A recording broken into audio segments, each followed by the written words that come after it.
Finally. Finally. Finally. 2 long years of pain. 2 long years of suffering.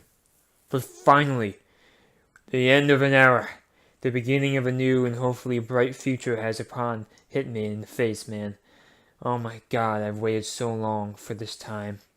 But after 2 long years of waiting, guys, I finally have obtained here a real fucking phone.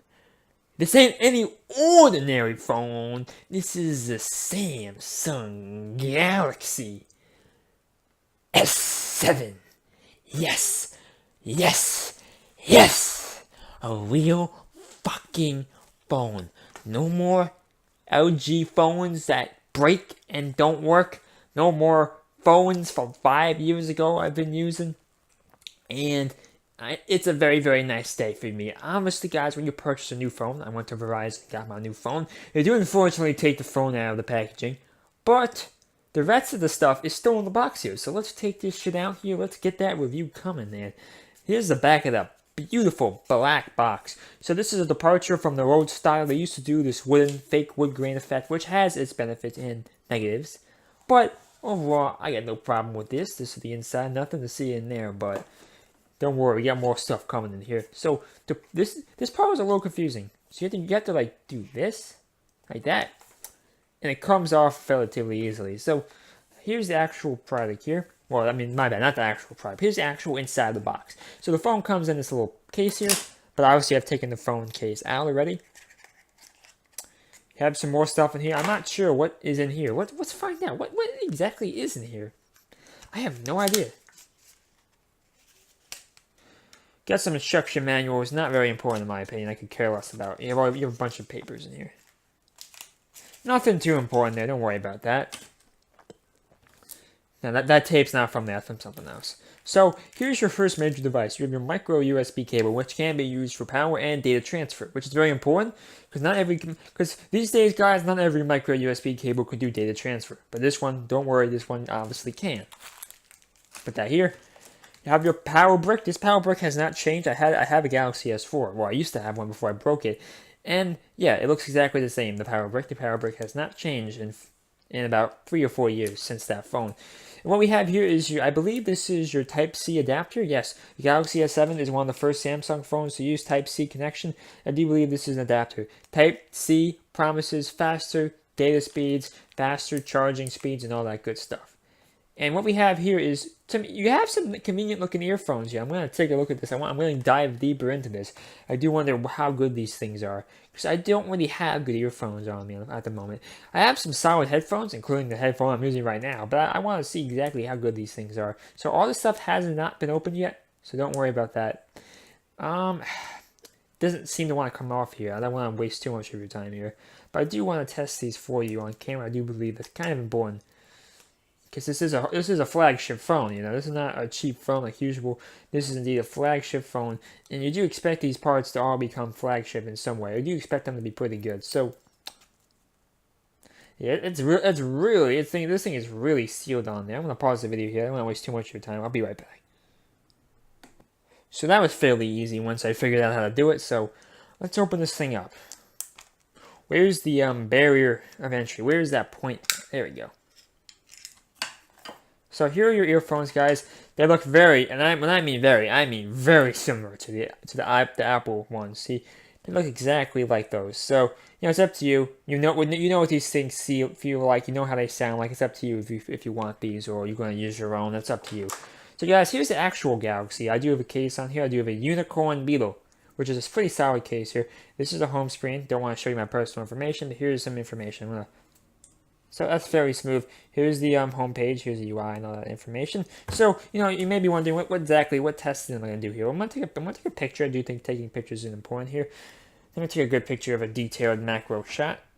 Give me 1 second here. Taking the picture. Took a picture. And I'm going to show you guys that picture.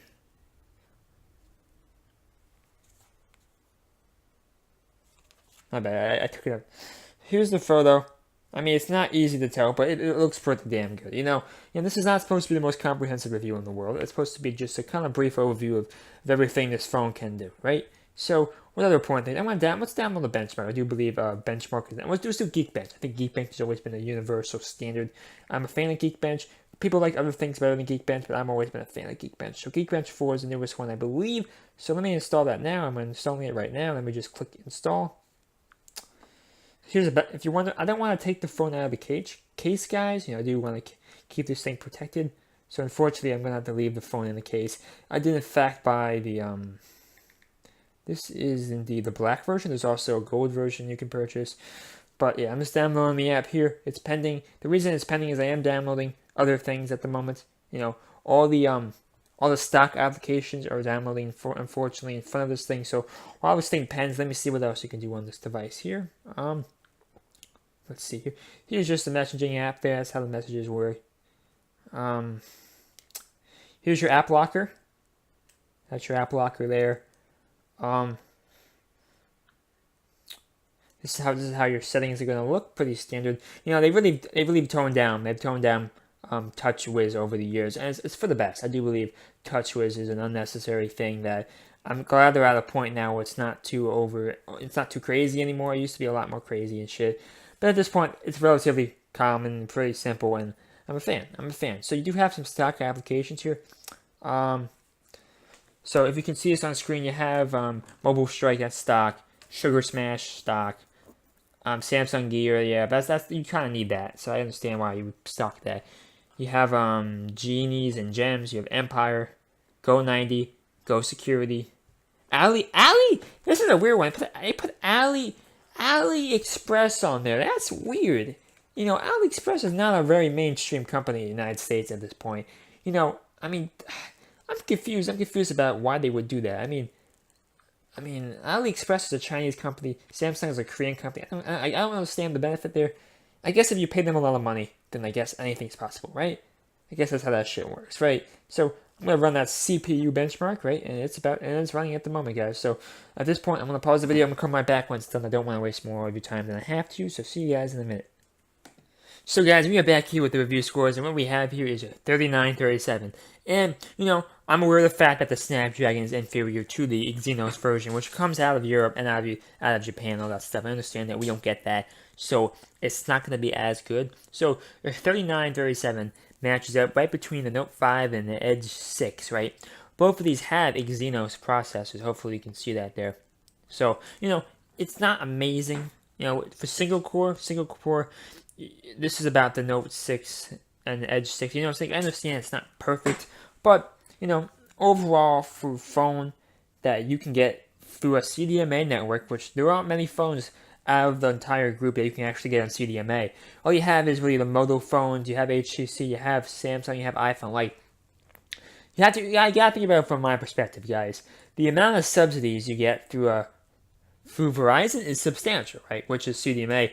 But as a result, you can only pick between a limited number of phones. So, think about it. I had the iPhone 7 to choose from, the Galaxy S7, HTC, and the Moto Z Droid Force, right? So those are the phones I had to choose with. And overall, the Galaxy is by far the best phone, I think, to pick through of a bunch. So overall, I recommend that if you have a CDMA, right? If you have a contract expiring on a CDMA network, right?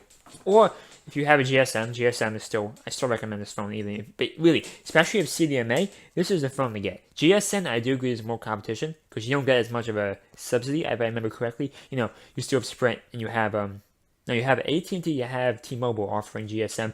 You can get phones like the OnePlus 3. You can get phones like the not HTC. You can get phones like the ZTE, Axon 7, right? Those are really good phones you can consider too. But in my opinion, on a CDMA network, which includes Verizon and Sprint, there is not a better phone to get than the Galaxy S7. GSM, more competition, I agree.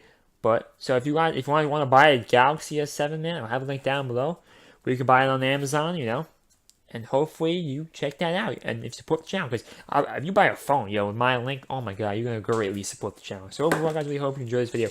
I'm loving the Galaxy S7, man. I'm very happy with the phone overall. It's not perfect, but no phone is perfect, and this phone is probably the closest thing I've seen to perfection so far on the open market, especially when it comes to CDMA phones, which is very limited. We hope you guys enjoyed that video. Thank you and bye.